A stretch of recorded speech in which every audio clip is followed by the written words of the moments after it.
Hi friends, ఈరోజు వీడియోలో Vallabhaneni Vamsi Kodali Nani నామినేషన్స్లో junior NTR posters వేసి ఏం చెప్పాలని ట్రై చేస్తున్నారో తెలుసుకుందాం.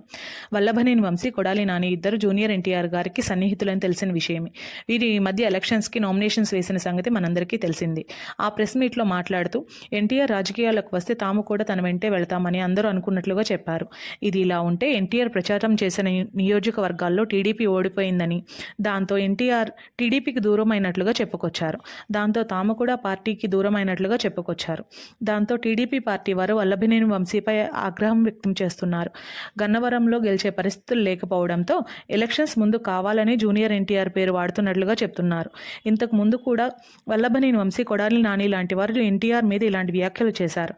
దానికి ఎన్టీఆర్ స్పందించకపోయినప్పటికీ గతంలో ఎన్టీఆర్ గారు చెప్పారు, తను కట్టుకాలేంత వరకు టీడీపీలోనే ఉంటాను అని. ఈ వ్యాఖ్యలు ఇప్పుడు వల్లభనేని వంశీకి సమాధానంగా పనికివస్తాయని అనేవారు కూడా లేకపోలేదు. ఈ